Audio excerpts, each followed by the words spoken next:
Warning: the following film contains content or materials that may not be suitable for all viewers. The following may also contain content or materials that may be for mature audiences only. Viewer discretion is advised. Welcome to Unspoken, Unknown, Untold. I am Keeper, the guardian of all things hidden. I hope you enjoy immersing yourself in tonight's most sweetest dreams or most tantalizing nightmares. The Birthmark. In the latter part of the last century there lived a man of science, an eminent proficient in every branch of natural philosophy, who not long before our story opens had made experience of a spiritual affinity more attractive than any chemical one. He had left his laboratory to the care of an assistant, cleared his fine countenance from the furnace smoke, washed the stain of acids from his fingers, and persuaded a beautiful woman to become his wife. In those days when the comparatively recent discovery of electricity and other kindred mysteries of nature seemed to open paths into the region of miracle, it was not unusual for the love of science to rival the love of woman in its depth and absorbing energy. The higher intellect, the imagination, the spirit, and even the heart might all find their congenial element in pursuits which, as some of their ardent votaries believed, would ascend from one step powerful intelligence to another, until the philosopher should lay his hand on the secret of creative force and perhaps make new worlds for himself. We know not whether Aylmer possessed this degree of faith in man's ultimate control over nature. He had devoted himself, however, too unreservedly to scientific studies ever to be weakened from them by any second passion. His love for his young wife might prove the stronger of the two, but it could only be by intertwining itself with his love of science, and uniting the strength of the latter to his own. Such a union accordingly took place, and was attended with truly remarkable consequences and a deeply impressive moral. One day, very soon after their marriage, Aylmer sat gazing at his wife with a trouble in his countenance that grew stronger until he spoke. "Georgiana," said he, "has it never occurred to you that the mark upon your cheek might be removed?" "No, indeed," said she, smiling, but perceiving the seriousness of his manner, she blushed deeply. "To tell you the truth, it has been so often called a charm that I was simple enough to imagine it might be so." "Ah, upon another face perhaps it might," replied her husband, "but never on yours. No, dearest Georgiana, you came so nearly perfect from the hand of nature that this slightest possible defect, which we hesitate whether to term a defect or a beauty, shocks me, as being the visible mark of earthly imperfection." "Shocks you, my husband!" cried Georgiana, deeply hurt, at first reddening with momentary but then bursting into tears. "Then why did you take me from my mother's side? You cannot love what shocks you." To explain this conversation it must be mentioned that in the center of Georgiana's left cheek there was a singular mark, deeply interwoven, as it were, with the texture and substance of her face. In the usual state of her complexion, a healthy though delicate bloom, the mark wore a tint of deeper crimson, which imperfectly defined its shape amid the surrounding rosiness. When she blushed it gradually became more indistinct, and finally vanished amid the triumphant rush of blood that bathed the whole cheek with its brilliant glow. But if any shifting motion caused her to turn pale, there was the mark again, a crimson stain upon the snow, in what Aylmer sometimes deemed an almost fearful distinctness. Its shape bore not a little similarity to the human hand, though of the smallest pygmy size. Georgiana's lovers were wont to say that some fairy at her birth hour had laid her tiny hand upon the infant's cheek, and left this impressed there in token of the magic endowments that were to give her such sway over all hearts. Many a desperate swain would have risked life for the privilege of pressing his lips to the mysterious hand. It must not be concealed, however, that the impression with this fairy sign manual varied exceedingly according to the difference of temperament in the beholders.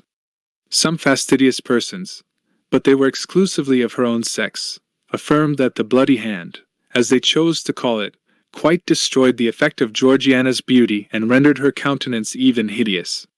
But it would be as reasonable to say that one of those small blue stains which sometimes occur in the purest statuary marble would convert the Eve of Powers to a monster. Masculine observers, if the birthmark did not heighten their admiration, contented themselves with wishing it away, that the world might possess one living specimen of ideal loveliness without the semblance of a flaw. After his marriage, for he thought little or nothing of the matter before, Aylmer discovered that this was the case with himself.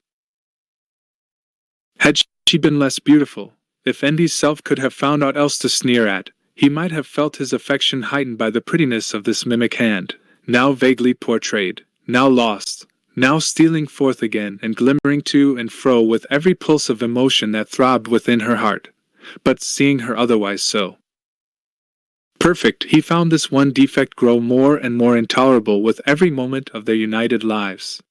It was the fatal flaw of humanity which nature, in one shape or another, stamps ineffaceably on all her productions, either to imply that they are temporary and finite, or that their perfection must be wrought by toil and pain. The crimson hand expressed the ineludible gripe in which mortality clutches the highest and purest of earthly mold, degrading them into kindred with the lowest, and even with the very brutes, whom their visible frames return to dust. In this manner, selecting it as the symbol of his wife's liability to sin, sorrow, decay, and death, Aylmer's somber imagination was not long in rendering the birthmark a frightful object, causing him more trouble and horror than ever Georgiana's beauty, whether of soul or sense, had given him delight. At all the seasons which should have been their happiest he invariably, and without intending it, nay, in spite of a purpose to the contrary, reverted to this one disastrous topic. Trifling as it at first appeared, it so connected itself with innumerable trains of thought and modes of feeling that it became the central point of all. With the morning twilight Aylmer opened his eyes upon his wife's face and recognized the symbol of imperfection, and when they sat together at the evening hearth his eyes wandered stealthily to her cheek, and beheld, flickering with the blaze of the wood fire, the spectral hand that wrote mortality where he would worshipped. Georgiana soon learned to shudder at his gaze. It needed but a glance with the peculiar expression that his face often wore to change the roses of her cheek into a death-like paleness, amid which the crimson hand was brought strongly out, like a bas-relief of ruby on the whitest marble. Late one night when the lights were growing dim, so as hardly to betray the stain on the poor wife's cheek, she herself, for the first time, voluntarily took up the subject. "Do you remember, my dear Aylmer?" said she, with a feeble attempt at a smile. "Have you any recollection of a dream last night about this odious hand?" "None. None whatever," replied Aylmer, starting, but then he added, in a dry, cold tone, affected for the sake of concealing the real depth of his emotion, "I might well dream of it, for before I fell asleep it had taken a pretty firm hold of my fancy." "And you did dream of it?" continued Georgiana, hastily, for she dreaded lest a gush of tears should interrupt what she had to say. "A terrible dream! I wonder that you can forget it. Is it possible to forget this one expression? It is in her heart now. We must have it out. Reflect, my husband, for by all means I would have you recall that. The mind is in a sad state when sleep, the all-involving, cannot confine her spectres within the dim region of her sway, but suffers them to break forth, affrighting this actual life with secrets that perchance belong to a deeper one. Aylmer now remembered his dream. He had fancied himself with his servant Aminadab attempting an operation for the removal of the birthmark, but the deeper went the knife, the deeper sank the hand, until at length its tiny grasp appeared to have caught hold of Georgiana's heart, whence, however, her husband was inexorably resolved to cut or wrench it away. When the dream had shaped perfectly in his memory, Aylmer sat in his wife's presence with a guilty feeling. Truth often finds its way to the mind close muffled in robes of sleep, and then speaks with uncompromising directness of matters in regard to which we practice an unconscious self-deception during our waking moments. Until now he had not been aware of the tyrannizing influence acquired by one idea over his mind, and of the lengths which he might find in his heart to go for the sake of giving himself peace. "Aylmer," resumed Georgiana, solemnly, "I know not what may be the cost to both of us to rid me of this fatal birthmark. Perhaps its removal may cause fearless deformity, or it may be the stain goes as deep as life itself. Again, do we know that there is a possibility, on any terms, of unclasping the firm gripe of this little hand which was laid upon me before I came into the world? Dearest Georgiana, I have spent much thought upon the subject, hastily interrupted Aylmer. I am convinced of the perfect practicability of its removal. If there be the remotest possibility of it, continued Georgiana, let the attempt be made, at whatever risk. Danger is nothing to me, for life, while this hateful mark makes me the object of your horrors, life is a burden which I would fling down with joy. Either remove this dreadful hand, or take my wretched life. You have deep science. All the world bears witness of it. You have achieved great wonders. Cannot you remove this little mark, which I cover with the tips of 2 small fingers? This beyond your power, for the sake of your own peace, and to save your poor wife from madness? Noblest, dearest, tenderest wife, cried Aylmer rapturously, doubt not my power. I have already given this matter the deepest thought which might almost have enlightened me to create a being less perfect than self. Georgiana, you have led me deeper than ever into the heart of science. I feel myself fully competent to render this dear cheek as faultless as its fellow, and then, most beloved, what will be my triumph when I shall have corrected what nature left imperfect in her fairest work? Even Pygmalion, when his sculptured woman assumed life, felt not greater ecstasy than mine will be. It is resolved then, said Georgiana, faintly smiling. And Aylmer, spare me not, though you should find the birthmark take refuge in my heart at last. Her husband tenderly kissed her cheek, her right cheek, not that which rests of the crimson hand. The next day Aylmer apprised his wife of a plan that he had formed whereby he might have opportunity for the intense thought and constant watchfulness which the proposed operation would require, while Georgiana, likewise, would enjoy the perfect repose essential to its success. They were to seclude themselves in the extensive apartments occupied by Aylmer as a laboratory, and where, during his toilsome youth, he had made discoveries in the elemental powers of nature that had roused the admiration of all the learned societies in Europe. Seated calmly in this laboratory, the pale philosopher had investigated the secrets of the highest cloud region and of the profoundest mines. He had satisfied himself of the causes that kindled and kept alive the fires of the volcano, and had explained the mystery of fountains, and how it is that they gush forth, some so bright and pure, and others with such rich medicinal virtues, from the dark bosom of the earth. Here, too, at an earlier period, he had studied the wonders of the human frame, and attempted to fathom the very process by which nature assimilates all her precious influences from earth and air, and from the spiritual world, to create and foster man, her masterpiece. The latter pursuit, however, Aylmer had long laid aside in unwilling recognition of the truth, against which all seekers sooner or later stumble, that our great creative mother, while she amuses us with apparently working in the broadest sunshine, is yet severely careful to keep her own secrets, and in spite of her pretended openness, shows us nothing but results. She permits us, indeed, to mar, but seldom to mend, and, like a jealous patentee, on no account to make. Now, however, Aylmer resumed these half-forgotten investigations, not, of course, with such hopes or wishes as first suggested them, but because they involved much physiological truth and lay in the path of his proposed scheme for the treatment of Georgiana. As he led her over the threshold of the laboratory, Georgiana was cold and tremulous. Aylmer looked cheerfully into her face, with intent to reassure her, but was so startled with the intense glow of the birthmark upon the whiteness of her cheek that he could not restrain a strong convulsive shudder. His wife fainted. "Aminadab! Aminadab!" shouted Aylmer, stamping violently on the floor. Forthwith there issued from an inner apartment a man of low stature, but bulky frame, with shaggy hair hanging about his visage, which was grimed with the vapors of the furnace. This personage had been Aylmer's underworker during his whole scientific career, and was admirably fitted for that office by his great mechanical readiness, and the skill with which, while incapable of comprehending a single principle, he executed all the details of his masked experiments.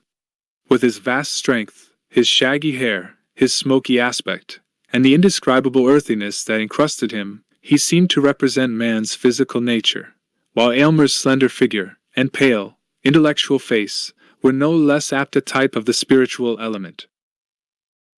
"Throw open the door of the boudoir, Aminadab," said Aylmer, "and burn a pottle." "Yes, master," answered Aminadab, looking intently at the lifeless form of Georgiana, and then he muttered to himself, "If she were my wife, I'd never part with that birthmark." When Georgiana recovered consciousness, she found herself breathing an atmosphere of penetrating fragrance, the gentle potency of which had recalled her from her death-like faintness. The scene around her looked like enchantment. Aylmer had converted those smoky, dingy, somber rooms, where he had spent his brightest years in recondite pursuits, into a series of beautiful apartments not unfit to be the secluded abode of a lovely woman. The walls were hung with gorgeous curtains, which imparted the combination of grandeur and grace that no other species of adornment can achieve, and as they fell from the ceiling to the floor, their rich and ponderous folds, concealing all angles, lines, appeared to shut in the scene from infinite space. For aught Georgiana knew, it might be a pavilion among the clouds. And Aylmer, excluding the sunshine, which would have interfered with his chemical processes, had supplied its place with perfumed lamps, emitting flames of various hue, but all uniting in a soft radiance. He now knelt by his wife's side, watching her earnestly, but without alarm, for he was confident in his science, and felt that he could draw a magic circle round her within which no evil might intrude. "Where am I?" "Ah, I remember," said Georgiana, faintly, and she placed her hand over her cheek to hide the terrible mark from her husband's eyes. "Fear not, dearest," exclaimed he. "Do not shrink from me. Believe me, Georgiana, I even rejoice in this single imperfection, since it will be such a rapture to remove it." "Oh, spare me," sadly replied his wife. "Pray do not look at it again. I never can forget that convulsive shudder." In order to soothe Georgiana, and, as it were, to release her mind from the burden of actual things, Aylmer now put in practice some of the light and playful secrets which science had taught him among its profounder lore. Airy figures, absolutely bodiless ideas, and forms of unsubstantial beauty came and danced before her, imprinting their momentary footsteps on beams of light. Though she had some indistinct idea of the method of these optical phenomena, still the illusion was almost perfect enough to warrant the belief that her husband possessed sway over the spiritual world. Then again, when she felt a wish to look forth from her seclusion, immediately, as if her thoughts were answered, the procession of external existence flitted across the screen. The scenery and the figures of actual life were perfectly represented, but with that bewitching indescribable difference which always makes a picture, an image, or a shadow so much more attractive than the original. When wearied of this, Aylmer bade her cast her eyes upon a vessel containing a quantity of earth. She did so, with little interest at first, but was soon startled to perceive the germ of a plant shooting upward from the soil. Then came the slender stalk, the leaves gradually unfolded themselves, and amid them was a perfect and lovely flower. "It is magical!" cried Georgiana. "I dare not touch it." "Nay, pluck it," answered Aylmer. "Pluck it, and inhale its brief perfume while you may. The flower will wither in a few moments and leave nothing save its brown seed vessels, but thence may be perpetuated a race as ephemeral as itself." But Georgiana had no sooner touched the flower than the whole plant suffered a blight, its leaves turning coal-black as by the agency of fire. "There was too powerful a stimulus," said Aylmer thoughtfully. To make up for this abortive experiment, he proposed to take her portrait by a scientific process of his own invention. It was to be effected by rays of light striking upon a polished plate of metal. Georgiana assented, but, on looking at the result, was affrighted to find the features of the portrait blurred and indefinable, while the minute figure of a hand appeared where the cheek should have been. Aylmer snatched the metallic plate and threw it into a jar of corrosive acid. Soon, however, he forgot these mortifying. In the intervals of study and chemical experiment he came to her flushed and exhausted, but seemed invigorated by her presence, and spoke in glowing language of the resources of his art. He gave a history of the long dynasty of the alchemists, who spent so many ages in quest of the universal solvent by which the golden principle might be rid from all things vile and base. Aylmer appeared to believe that, by the plainest scientific logic, it was altogether within the limits of possibility to discover this long-sought medium. But, he added, a philosopher who should go deep enough to acquire the power would attain too lofty a wisdom to stoop to the exercise of it. Not less singular were his opinions in regard to the elixir vitae. He more than intimated that it was at his option to concoct a liquid that should prolong life for years, perhaps interminably, but that it would produce a discord in nature which all the world, and chiefly the quaffer of the immortal nostrum, would find cause to curse. "Aylmer, are you in earnest?" asked Georgiana, looking at him with amazement and fear. "It is terrible to possess such power, or even to dream of possessing it." "Oh, do not tremble, my love," said her husband. "I would not wrong either you or myself by working harmonious effects upon our lives, but I would have you consider how trifling, in comparison, is the skill requisite to remove this little hand." At the mention of the birthmark, Georgiana, as usual, shrank as if a red-hot iron had touched her cheek. Again Aylmer applied himself to labors. She could hear his voice in the distant furnace room giving directions to Aminadab, whose harsh, uncouth, misshapen tones were audible in response, more like the grunt or growl of a brute than human speech. After hours of absence, Aylmer reappeared and proposed that she should now examine his cabinet of chemical products and natural treasures of the earth. Among the former he showed her a small vial, in which, he remarked, was contained a gentle yet most powerful fragrance, capable of impregnating all the breezes that blow across a kingdom. They were of inestimable value, the contents of that little vial, and, as he said so, threw some of the perfume into the air and filled the room with piercing and invigorating delight. "And what is this?" asked Georgiana, pointing to a small crystal globe containing a gold-colored liquid. "It is so beautiful to the eye that I could imagine it the elixir of life." "In one sense it is," replied Aylmer.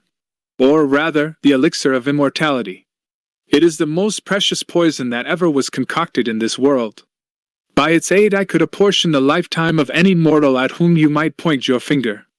The strength of the dose would determine whether he were to linger out years, or drop dead in the midst of a breath. No king on his guarded throne could keep his life if I, in my private station, should deem that the welfare of millions justified me in depriving him of it."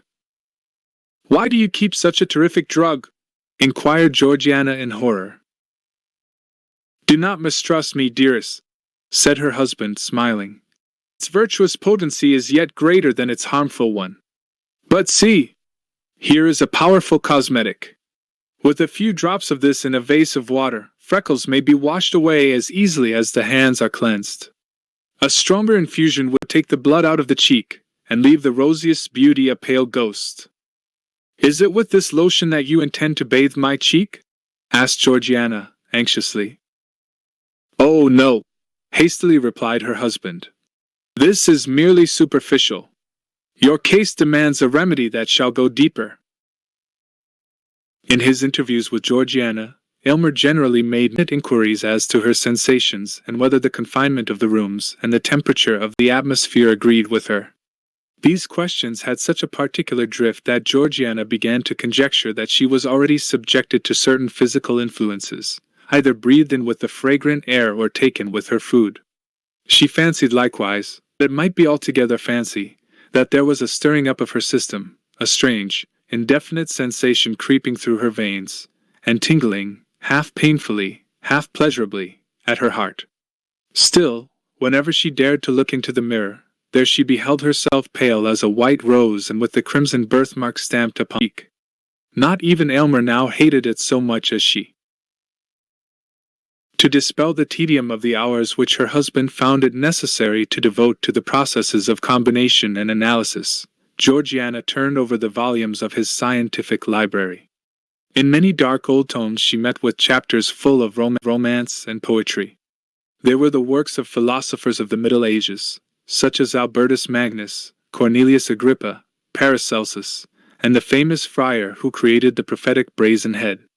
All these antique naturalists stood in advance of their centuries, yet were imbued with some of their credulity, and therefore were believed, and perhaps imagined themselves to have acquired from the investigation of nature a power above nature, and from physics a sway over the spiritual world. Hardly less curious and imaginative were the early volumes of the Transactions of the Royal Society, in which the members, knowing little of the limits of natural possibility, were continually recording wonders or proposing methods whereby wonders might be wrought. But to Georgiana the most engrossing volume was a large folio from her husband's own hand, in which he had recorded every experiment of his scientific career, its original aim, the methods adopted for its development, and its final success or failure, with the circumstances to which either event was attributable. The book, in truth, was both the history and emblem of his ardent, ambitious, imaginative, yet practical and laborious life. He handled physical details as if there were nothing beyond them, yet spiritualized them all, and redeemed himself from materialism's strong and eager aspiration towards the infinite. In his grasp the veriest clod of earth assumed a soul. Georgiana, as she read, reverenced Aylmer and loved him more profoundly than ever, but with a less entire dependence on his judgment than heretofore. Much as he had accomplished, she could not but observe that his splendid successes were almost invariably failures, if compared with the ideal at which he aimed. His brightest diamonds were the merest pebbles, and felt to be so by himself, in comparison with the inestimable gems which lay hidden beyond his reach. The volume, rich with achievements that had won renown for its author, was yet as melancholy a record as ever mortal hand had penned.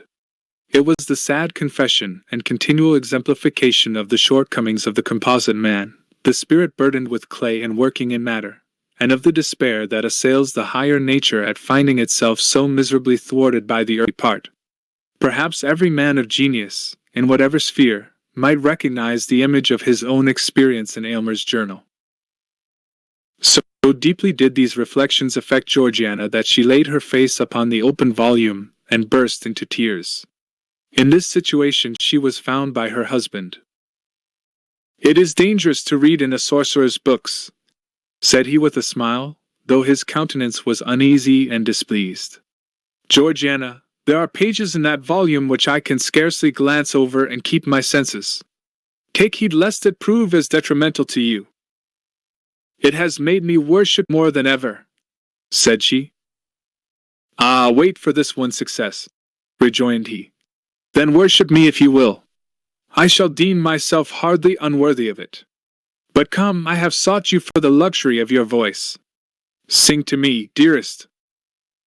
So she poured out the liquid music of her voice to quench the thirst of his spirit.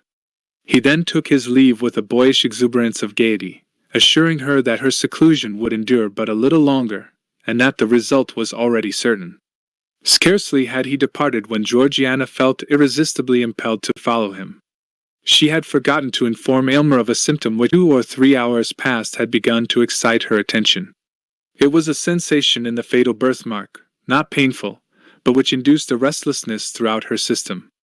Hastening after her husband, she intruded for the first time into the laboratory. The first thing that struck her eye was the furnace, that hot and feverish worker, with the intense glow of its fire, which by the quantities of soot clustered above it seemed to have been burning for ages. There was a distilling apparatus in full operation. Around the room were retorts, tubes, cylinders, crucibles, and other apparatus of chemical research. An electrical machine stood ready for immediate use.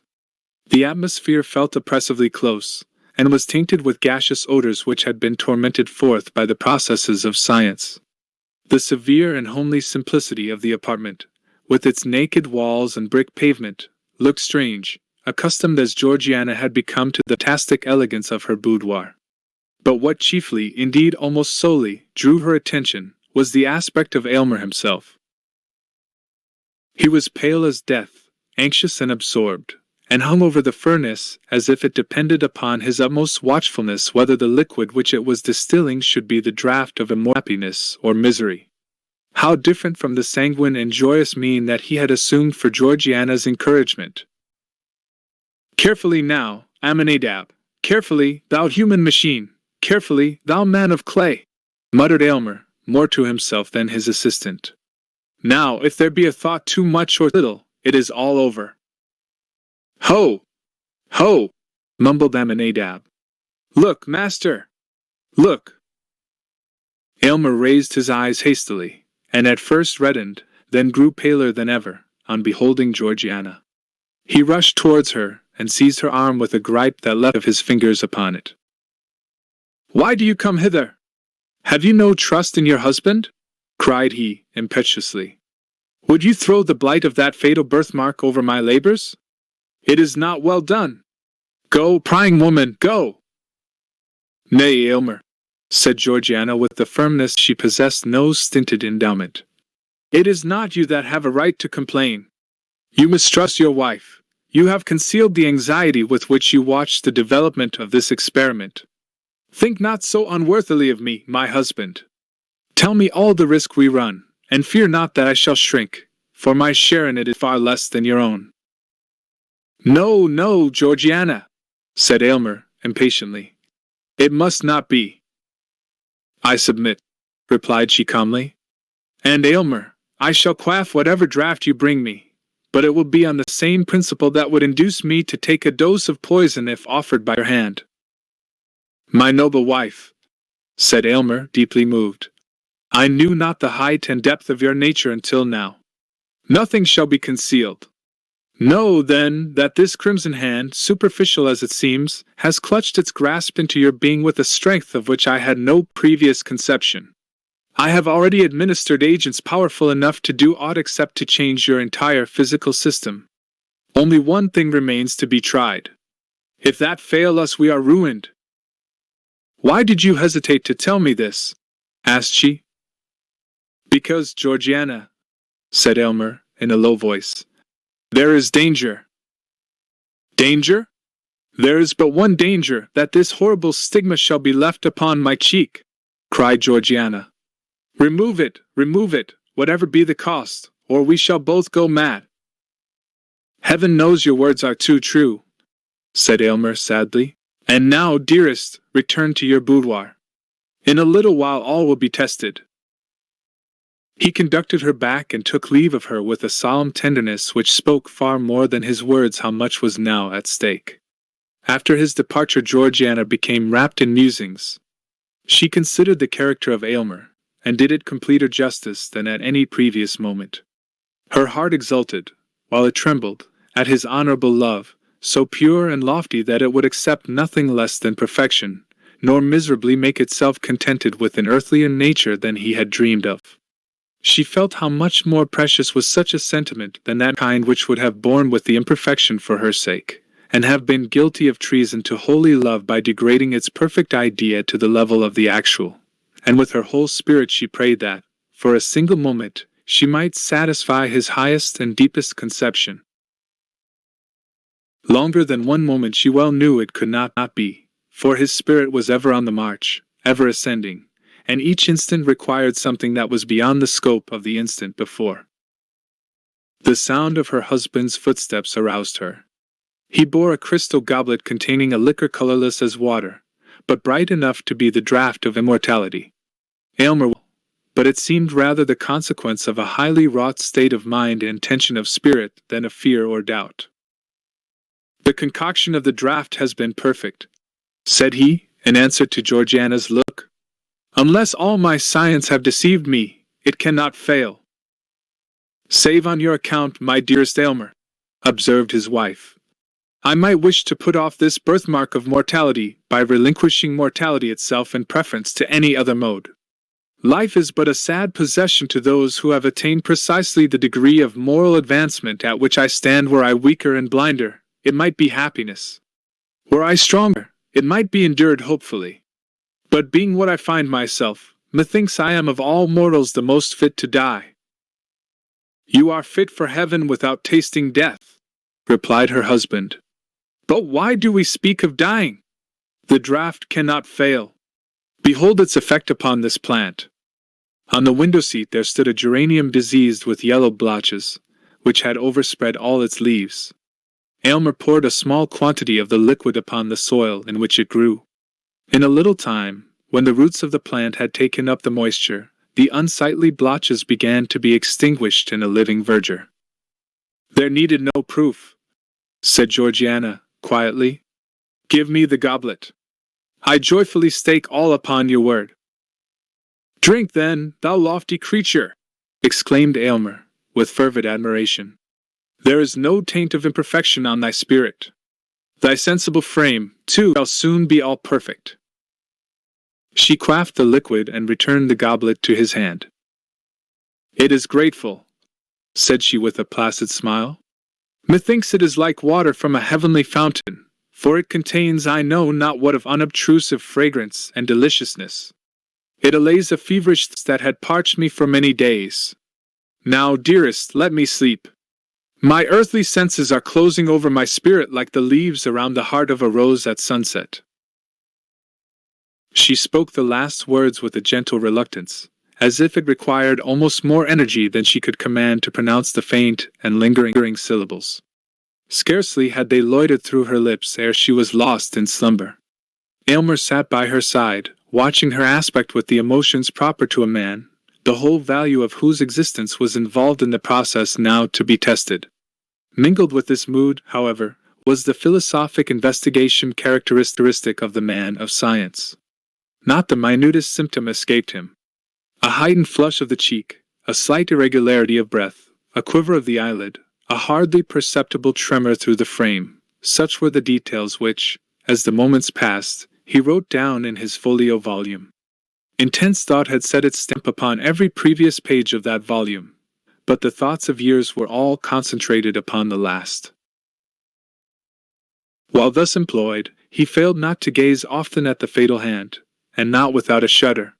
Yet once, by a strange and unaccountable impulse, he pressed it with his lips. His spirit recoiled, however, in the very act, and Georgiana, out of the midst of her deep sleep, moved uneasily and murmured, as if in remonstrance. Again Aylmer resumed his watch. Nor was it without avail. The crimson hand, which at first had been strongly visible upon the marble paleness of Georgiana's cheek, more faintly outlined. She remained not less pale than ever, but the birthmark, with every breath that came and went, lost somewhat of its former distinctness. Its presence had been awful, its departure was more awful still. Watch the stain of the rainbow fading out the sky, and you will know how that mysterious symbol passed away. By heaven! It is well nigh gone, said Aylmer to himself, in almost irrepressible ecstasy. I can scarcely trace it now. Success! Success! And now it is like the faintest rose color. The lightest flush of blood across her cheek would overcome it. But she is so pale. He drew aside the window curtain and suffered the light of natural day to fall into the room and rest upon her cheek. At the same time he heard a gross, hoarse chuckle, which he had long known as his servant Aminadab's expression of delight. Ah, Claude! Ah, earthly mass! Cried Aylmer, laughing in a sort of frenzy. You have served me well. Matter and spirit, earth and heaven, have both done their part in this. Laugh, thing of the senses. You have earned the right to laugh. These exclamations broke Georgiana's sleep. She slowly unclosed her eyes and gazed into the mirror which her husband had arranged for that purpose. A faint smile flitted over her lips when she recognized how barely perceptible was now that crimson hand which had once blazed forth with such disastrous brilliancy as to scare away all their happiness. But then her eyes sought Aylmer's face with a trouble and anxiety that he could by no means account for. My poor Aylmer, murmured she. Poor? Nay, richest, happiest, most favored, exclaimed he. My peerless bride, it is successful. You are perfect. My poor Aylmer, he repeated, with a more than human tenderness. You have aimed loftily, you have done nobly. Do not repent that with so high and pure a feeling, you have rejected the best the earth could offer. Aylmer, dearest Aylmer, I am dying! Alas! It was too true. The fatal hand had with the mystery of life, and was the bond by which an angelic spirit kept itself in union with a mortal frame. As the last crimson tint of the birthmark, that sole token of human imperfection, faded from her cheek, the parting breath of the now perfect woman passed into the atmosphere, and her soul, lingering a moment near her husband, its heavenward flight. Then a hoarse, chuckling laugh was heard again. Thus ever does the gross fatality of earth exult in its invariable triumph over the immortal essence which, in this dim sphere of half-development, demands the completeness of a higher state. Yet, had Aylmer reached a profounder wisdom, he need not be the happiness which would have woven his mortal life of the self-same texture with the celestial. The momentary circumstance was too strong for him. He failed to look beyond the shadowy scope of time, and living once for all in eternity, to find the perfect future in the present.